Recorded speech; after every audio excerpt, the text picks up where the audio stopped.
Hello students, मी Sawant sir. आज आपण आपल्या मॅथ्सच्या पहिल्या लेक्चरमध्ये पाहणार आहोत मॅथमॅटिक्स पार्ट 1 लेसन नंबर 1, ज्याचं नाव आहे सेट्स.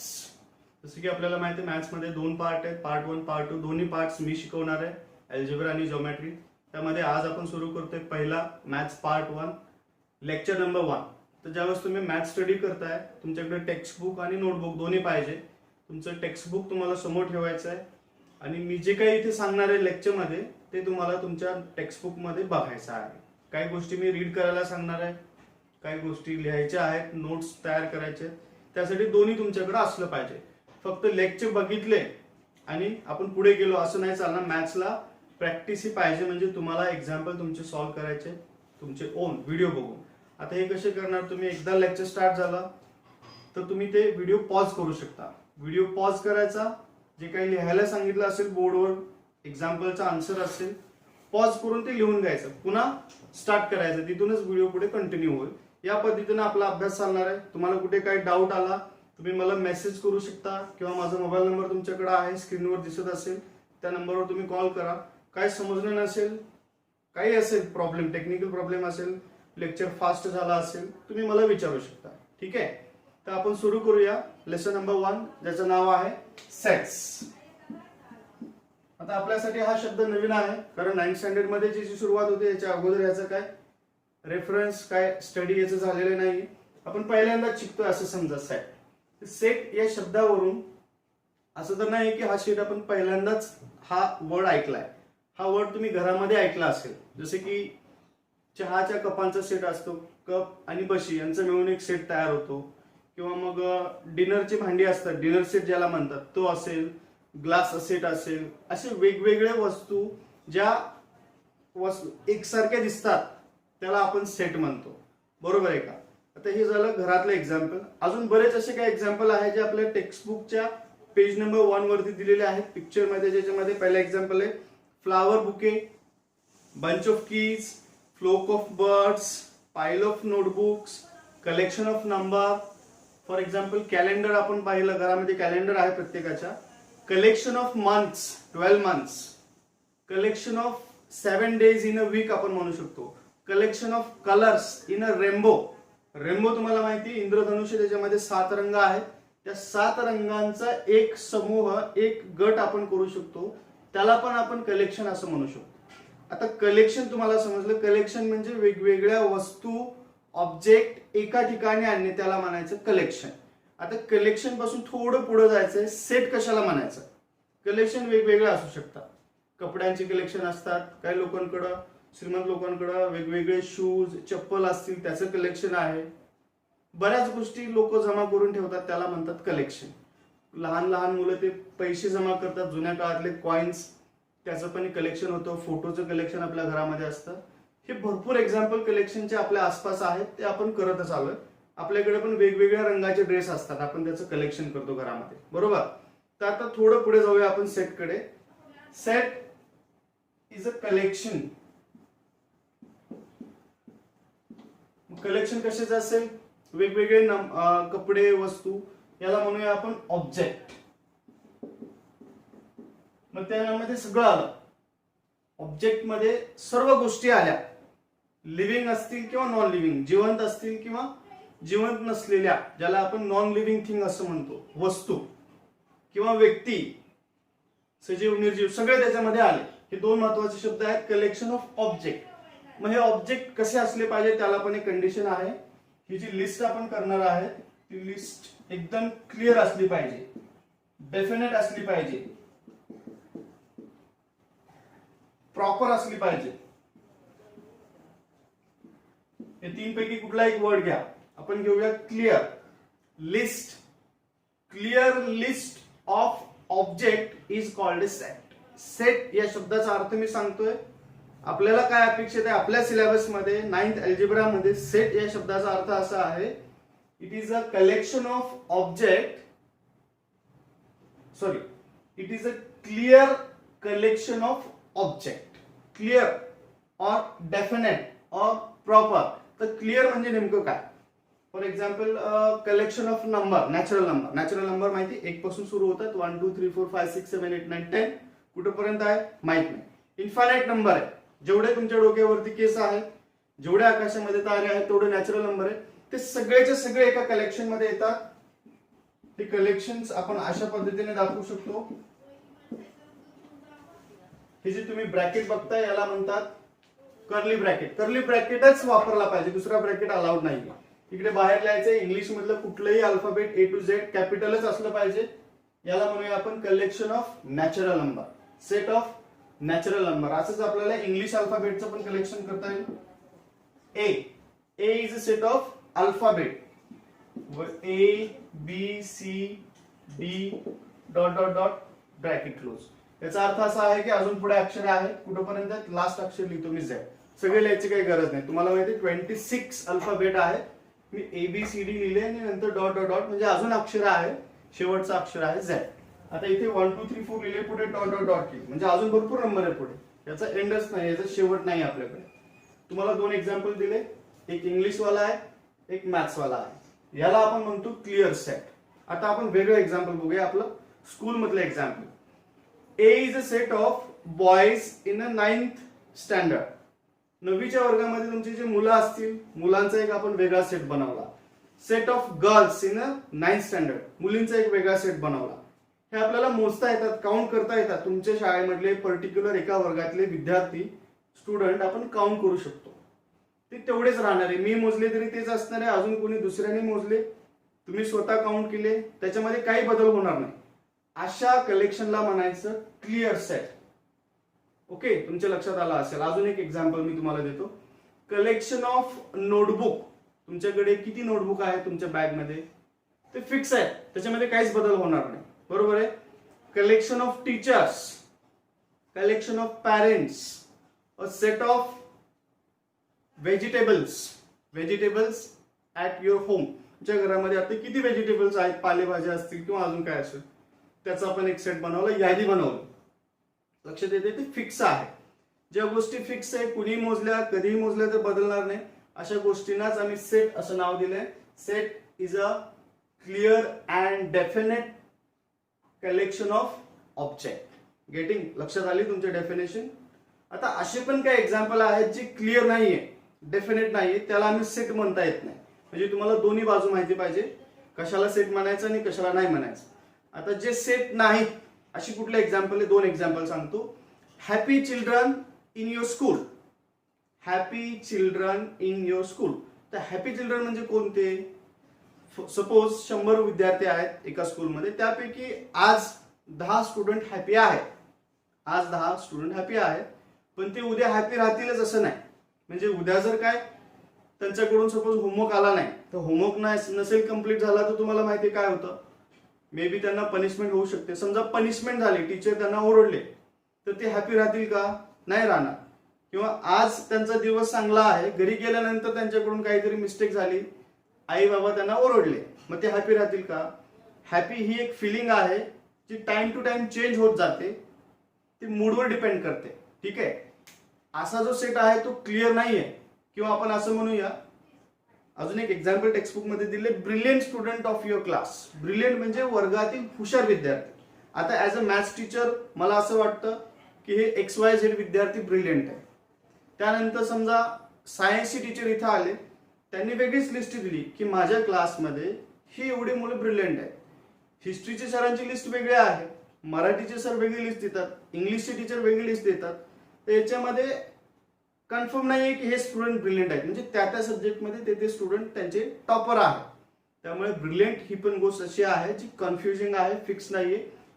टीचर चेंज झाले की लिस्ट बदलते. मग याला आपण म्हणू शकतो का डेफिनेट? नाही म्हणू शकत. तुमच्या लक्षात आलं आता कशाला म्हणायचे क्लिअर डेफिनेट सेट. कोणीही सेट बनवला, किती वेळाही बनवला, कधीही बनवला, त्याच्यामध्ये काही बदल होत नाही, असे जे कलेक्शन आहेत त्यालाच फक्त आम्ही म्हणतो सेट. आता जे काही मी तुम्हाला सांगितलंय हे नोट्स शॉर्ट मध्ये तुम्हाला लिहायचे आहेत, मी बोर्डवर लिहून देणार आहे. सेटची डेफिनेशन लिहायचे, सेट कसे लिहितात, कसे रिप्रेझेंट करतात, त्याचे एक्झाम्पल 2-3 असतील, हे सगळं डिटेलमध्ये मी तुम्हाला इथे लिहून देणार आहे. त्या असतील नोट्स. मी तुम्हाला पहिलं सांगितलंय नोटबुक पण चेक केली जाणार आहे, तुम्हाला नोटबुक मेंटेन करायचे आहे. ठीक आहे. तर हे लिहू नका, ह्याच्यानंतर जे मी लिहून देणार आहे ते लिहून घ्या. बघा इथे तुम्हाला दोन डेफिनेशन दिलेत सेट्सच्या. टेक्स्टबुक पेज नंबर 2 च्या वरती तुम्हाला एक डेफिनेशन दिलेली आहे. If we can definitely and clearly decide the object of a given collection then that collection is called a set. अजून एक डेफिनेशन दिली एक्स्ट्राची, ही टेक्स्टबुक मध्ये नाहीये, ही मी दिलेली आहे. A well defined collection of object is called a set. दोन्ही definition correct आहेत. Second वाली तुम्हाला इझी वाटेल, दोन्ही स्टडी करा. अजून काही गोष्टी टेक्स्टबुक मध्ये दिलेल्या आहेत. Sets are denoted by using capital alphabet. हे इथे दिलेलं नाही, लिहायची काही गरज नाही, हे आपल्याला माहिती आहे. म्हणजे हे जे तुम्ही अल्फाबेट बघताय WNP हे कॅपिटल असले पाहिजे. Okay. Sets are denoted by using curly bracket. हे जे ब्रॅकेट्स तुम्ही बघताय याची प्रॅक्टिस करा घरामध्ये. हे कर्ली ब्रॅकेटच असले पाहिजे. दुसरे ब्रॅकेट म्हणजे असे स्क्वेअर ब्रॅकेट, सर्क्युलर ब्रॅकेट हे दोन्ही चालणार नाही. काय तुम्हाला येत नसेल तरी याची प्रॅक्टिस करावी लागेल आणि असाच सेट असला पाहिजे. सगळीकडे हेच ब्रॅकेट पाहिजे. हे जर तुम्ही वापरले तुमचं सगळं रॉंग झालं. ठीक आहे. वन मोर थिंग, आता याच्यामध्ये जे नंबर आहेत 1 2 3 4 0 1 2 3 ABCD याला आम्ही म्हणतो एलिमेंट्स. काय म्हणायचंय? एलिमेंट्स. किंवा याला मेंबर्स असं पण वर्ड आहे. हे दोन्हीपैकी कुठला एक वर्ड यूज करा. ह्याच्या आत जे ऑब्जेक्ट आहेत, वस्तू, number, alphabet, living, non living thing, त्याला म्हणायचं एलिमेंट ऑर मेंबर. ठीक आहे. तर हे मेंबर स्मॉल अल्फाबेटने आम्ही दाखवतो. A is 1. 1 belongs to natural number. बघा हा सिम्बॉल आहे, ई सारखा सिम्बॉल दिसतोय. हा कसा काढायचा? सी काढून त्याच्यामध्ये एक रेशन, याला म्हणायचं belongs to. 1 belongs to N. N is a set of natural number. हे जे एलिमेंट आहेत ते आम्ही असे दाखवतो. इथे लिहितो मी, तुमच्या लक्षात येईल. 1 belongs to N. आता इथे 0 दिसतोय. 0 belongs to W. म्हणजे बाकीचे नंबर पण लिहिता येतील तुम्हाला. आता या नंबर दोन्ही सेट मध्ये नेगेटिव्ह नंबर आला नाही, आपण असं लिहू शकतो -1 is not belongs to N. ते चिन्ह आहे, त्याला काट मारायची. नॉट बिलॉंग्स टू म्हणजे नेगेटिव्ह नंबर हा नॅचरल नंबर मध्ये नसतो, हे तुम्हाला माहिती. हे जर सांगायचं असेल तर या पद्धतीने आपल्याला सांगता येतं. ठीक आहे. ही त्याच्याबद्दलची एक्स्ट्राची माहिती सांगतोय की तुम्हाला जर डिटेलमध्ये सांगायचं असेल सेट किंवा हे सिम्बॉल पुढे जाऊन यूज करायचे ते तुम्हाला माहिती असले पाहिजे. हे चिन्ह म्हणजे काय? Belongs to. मराठीमध्ये चा घटक आहे, त्याच्यामध्ये तो आहे, समाविष्ट आहे, याला म्हणायचं belongs to with reference to. आता इथे बघा पी मध्ये हे स्मॉल अल्फाबेट आहे, लक्षात आलं. Sets denoted by capital letters, curly bracket, त्याच्यामधले एलिमेंट स्मॉल अल्फाबेटने दाखवतात. ही झाली सेटची इन्फॉर्मेशन, बेसिक इन्फॉर्मेशन. याच्यानंतर आपल्याला स्टडी करायचं आहे मेथड्स ऑफ रायटिंग सेट. पहिले हे कम्प्लीट करा, व्हिडिओ पॉज करा आणि लिहून घ्या. Now we have to study methods of writing sets. Set लिहिण्याच्या दोन पद्धती आहेत. Methods of writing set. Number 1 listing method. त्याला नाव दिलेलं आहे लिस्टिंग मेथड. म्हणजे याच्यामध्ये लिस्ट असते, लिस्ट ऑफ ऑब्जेक्ट. जे काही ऑब्जेक्ट आहेत त्याची आम्ही लिस्ट बनवतो. जसं आपल्याला शॉपिंगला जायचं आहे तर आपण काय करतो, घरामध्ये पहिले छोटीशी यादी बनवतो आणि त्या लिस्ट प्रमाणे आपण वस्तू घेऊन येतो मार्केटमध्ये. तशीच लिस्ट इथे बनवायची, असं काही वेगळं नाही. इझी चॅप्टर आहे सेट्स, तुम्हाला नीट समजून घ्यायचंय. पहिले मेथड समजल्या की हळूहळू तुमच्या बाकीच्या सगळ्या गोष्टी लक्षात येतील. ठीक आहे. कॅल्क्युलेशन खूप कमी आहेत, फॉर्म्युले एकदम कमी आहेत. थिओरिटिकल चॅप्टर आहे, तर टेन्शन याच्यामध्ये काय नाहीये, एकदम सिंपल आहे. फक्त जरा नवीन आहे म्हणून तुम्हाला असं वेगळं काहीतरी वाटत असेल, पण तुम्ही लक्ष देऊन बघा, तुम्हाला मी एकदम इझी करून सांगणार आहे. मेथडचं नाव लक्षात असू द्या. या मेथडला नाव आहे listing method or roster form. याला रूस्टर मेथड किंवा रूस्टर फॉर्म असंही म्हणतात. दोन नावं आहेत, पुन्हा एकदा रिपीट करतो. Listing method or roster form हे दोन्ही एकच आहे, फक्त नावं त्याला वेगवेगळे दिलेले आहेत. त्याला दोन लेवल आहेत. ठीक आहे. दुसरी मेथड आहे त्याला आम्ही म्हणतो rule method or set builder form. लक्षात असेल, कुठलं तरी एक लक्षात ठेवा. दोन्ही लक्षात ठेवावं लागणार आहे तुम्हाला, कारण कधी कधी एक्झाम मध्ये तुम्हाला असा क्वेश्चन विचारतील, write this set into roster. Roster method किंवा रूस्टर फॉर्म पण म्हणतात. तर रूस्टर फॉर्म म्हणजे तुम्हाला काय लक्षात घ्यायचंय, लिस्टिंग मेथड. सो आपण पहिली मेथड शिकूया. या मेथड मध्ये कसं असतं, टेक्स्टबुक मध्ये दिलेली आहे इन्फॉर्मेशन, मी रीड करतो. In this method, we write all the elements of a set in a curly bracket. सगळे एलिमेंट कर्ली ब्रॅकेट मध्ये लिहायचे, जसे मी तुम्हाला एक्झाम्पल दिले होते. Each of the element is written only once. एक एलिमेंट हा एकदाच लिहायचा आहे, म्हणजे एक नंबर अल्फाबेट रिपीट नाही झाला पाहिजे. ठीक आहे. त्यानंतर हे सगळे एलिमेंट्स कॉमा देऊन सेपरेट करायचे. All the elements are separated by commas. The order of element is not important, but it is necessary to write all the element in the set. क्रम 1 ते 10 नंबर लिहायचे, 1 2 3 4 10 असंच लिहिलं पाहिजे असं काही नाही. तुम्ही रॅन्डमली कुठलाही नंबर कुठेही शिफ्ट करू शकता. म्हणजे तुम्ही 3 पहिलं लिहा, नंतर 8 लिहा, 7 1 2 10 लिहा, मग 9 लिहा, 7. Order doesn't matter. म्हणजे आपण जी वस्तू बनवतो ना, यादी बनवतो घरामध्ये, किराणा मालाची असेल कशाची असेल, त्याच्यामध्ये वस्तूचा क्रम वर खाली झाला तरी चालतो, काही फरक पडत नाही. तसंच इथं आहे. ठीक आहे. पण सगळे एलिमेंट त्याच्यामध्ये आले पाहिजे. याच्यासाठी मी 3 एक्झाम्पल दिलेत. एक्झाम्पल बघून आपल्याला चांगलं लक्षात येईल की याला म्हणायचं लिस्ट मेथड. ठीक आहे. Example number 1, the set of odd number. Odd number तुम्हाला माहिती असतील कुठले आहे, 1 to 10. याच्या मधलेच घ्यायचे, 10च्या पुढचे नाही घ्यायचे. यासाठी मी ए सेट घेतोय. First example, set A, list of odd number between 1 to 10.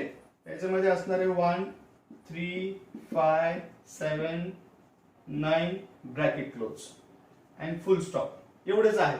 There are 5 numbers, 1 3 5 7 9. That's all. Finish.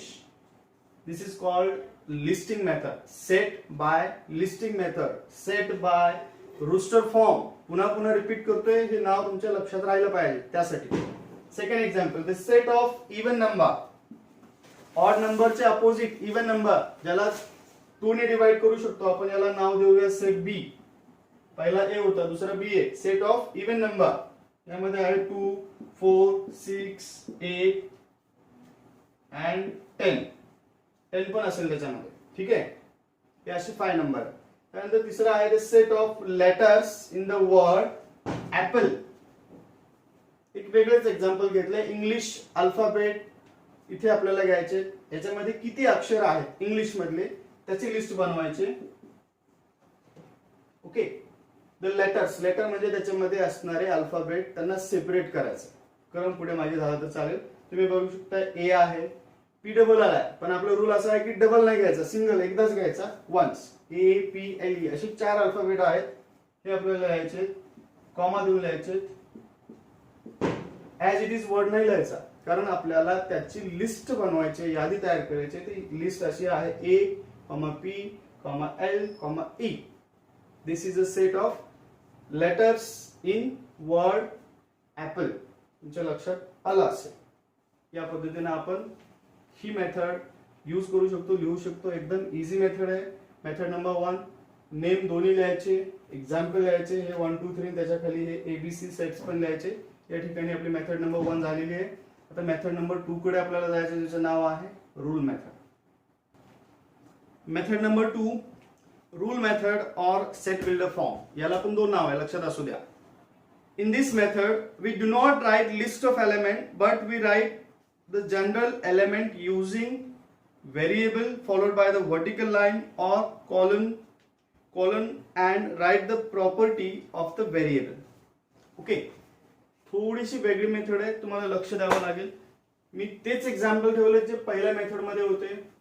Same example by set builder form और बाय रूल मेथड. आता तुम्हाला कन्फ्युजन होऊ नये म्हणून मी जाणून बुजून तेच एक्झाम्पल तुम्हाला वेगळ्या मेथडने इथे लिहून दाखवणार आहे. या मेथडचे काही रूल आहे, तुम्हाला रूल फॉलो करायचे. यामध्ये 3 रूल येतात. ठीक आहे. बरेच स्टुडंट या मेथड मध्ये कन्फ्युज होतात. पहिली मेथड इझी होती. दुसऱ्या मेथड मध्ये 3 गोष्टींचा विचार करायचा आहे, 1 2 अँड 3. ते काय असणार आहे. सपोज नंबर असतील तर नंबर तुम्हाला इथे टाईप मेन्शन करायचा आहे. कुठल्या टाईपचे नंबर आहे, natural number, whole number, integer, positive, negative, odd number. त्याच्यामध्ये जेवढे काही टाइप्स आहेत, square number, cube number, triangular number, real number, irrational number, तुम्हाला माहिती आहे सगळे टाइप्स. कोणत्या टाइपचे आहेत ते सांगायचे, कॅटेगरी किंवा अल्फाबेट आहे, काही असेल त्याचा टाइप तुम्हाला सांगायचं आहे. त्यानंतर येतो त्याचं लिमिट, कुठून कुठेपर्यंत आहे. आता बघा या एक्झाम्पल मध्ये 1 पासून 10 पर्यंतचेच नंबर आहे, 10च्या पुढचे नाहीये. तुम्हाला त्याचं लिमिट पण सांगायचं आहे, किंवा जर त्याचा काही फॉर्म्युला वगैरे असेल तर फॉर्म्युला सांगायचा आहे. काय एक्झाम्पल मध्ये 3 गोष्टी येतात, काय मध्ये 2 मध्येच काम होतं. ठीक आहे, फॉर्म्युला वगैरे असेल तर फॉर्म्युला त्याचा सांगायचं. लास्ट आहे लिमिट, कुठून स्टार्ट झाले आणि कुठं संपले हे पण तुम्हाला त्याच्यामध्ये मेन्शन करायचं आहे. म्हणूनच या मेथडला नाव दिलेलं आहे रूल मेथड, कारण याच्यामध्ये 2-3 रूल तुम्हाला फॉलो करायचे आणि मग सेट लिहायचे. म्हणजे त्या सेटचं वर्णन तुम्हाला करायचंय की हा सेट असा आहे, इथून स्टार्ट झाला इथे संपला. एक्झाम्पल आहे set of odd numbers between 1 to 10. याला असं लिहायचंय एक्स सच दॅट एक्स, याला म्हणतात कॉलम. प्रत्येक वेळेस तुम्ही असं लिहू शकता. या एक्झाम्पल मध्ये आपण घेऊया वाय सच दॅट वाय. असं काही नाही की एक्स वायच घेतलं पाहिजे, कुठलाही अल्फाबेट घ्या. आता याच्यामध्ये मी घेतोय A such that A. Choice is yours. First example X such that X असं रीड करायचं. X such that X, X असा आहे की, कसं आहे त्याचं वर्णन. Is a odd number between 1 and 10 full stop. एक स्टेटमेंट पण लिहू शकतो आपण, म्हणजे तुम्हाला इथे फॉर्म्युला लिमिट लिहायची काही गरज नाही. स्टेटमेंट मध्ये पण तुम्ही देऊ शकता एक्स असा आहे की x such that x is a odd number between 1 to 10. इथे पण असंच असणार आहे Y such that y is a even number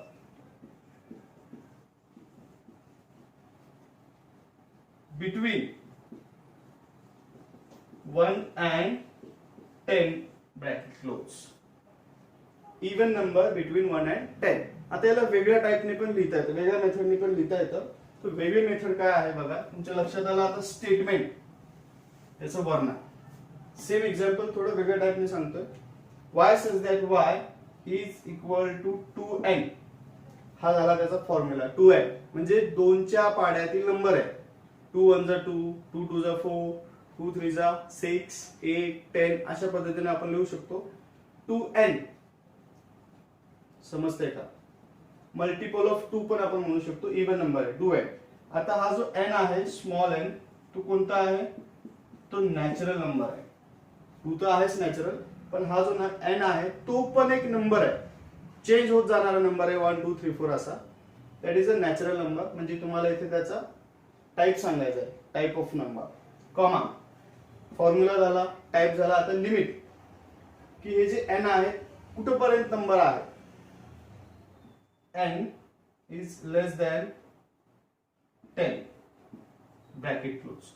हा जो n आपण इथे घेतलाय ना, हा n 10 पेक्षा लहान आहे. सॉरी, असं नाही होणार आहे.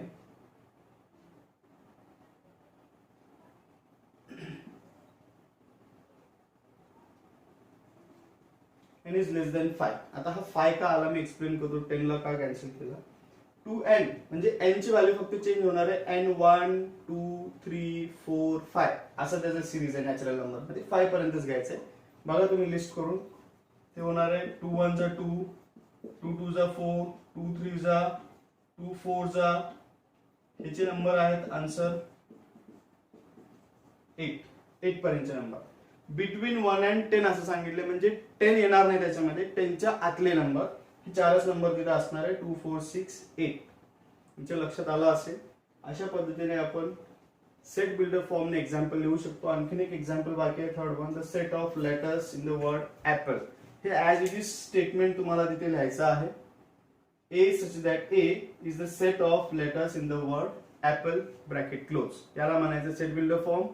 तुम्हाला 100% क्लिअर झाला नसेल तरी काही काळजी नाही, कारण पुढच्या लेक्चरमध्ये अजून एक्झाम्पल आपल्याला घ्यायचे. तुम्हाला जर मेथड शिकायचे असतील तर जास्तीत जास्त एक्झाम्पल सॉल्व्ह करा. सगळ्या टाईपचे एक्झाम्पल आपण सॉल्व्ह करू. त्यानंतर तुम्हाला ती मेथड एकदम परफेक्ट होणार आहे. आणखीन पुढचे 1-2 लेक्चर झाल्यानंतर तुम्हाला हा टॉपिक पूर्ण क्लिअर झाला असेल. आता फक्त आपण सुरुवात केली आहे, पहिलं लेक्चर आहे. जे काही तुम्हाला शिकवलंय त्याचे नोट्स बनवा. ठीक आहे. तर नोट्स मध्ये तुम्हाला काय द्यायचंय, इथेपर्यंतचा पार्ट लिहून घ्यायचा आणि शेवटचा एक सेट तुम्ही कंप्लीट करा. तुम्ही तुमच्या मनाने काही एक्झाम्पल त्याच्यामध्ये ऍड करू शकता, तुम्हाला समजलं असेल. तुम्ही आणखीन एक एक दोन दोन एक्झाम्पल लिहा. जे काही लिहून झालंय तर नोट्सचा फोटो घ्यायचा की सर हा माझा अभ्यास एवढा पूर्ण झालाय, आणि तो फोटो मला व्हॉट्सअप करायचा ॲज अ प्रूफ म्हणून. मी शिकवलेलं तुम्ही अभ्यास करता घरी याचा पुरावा मला पाहिजे. ठीक आहे. तर आज आपण इथेच थांबूया. आज आपण शिकलो सेट कशाला म्हणायचं आणि त्याच्या मेथड्स. थँक्यू.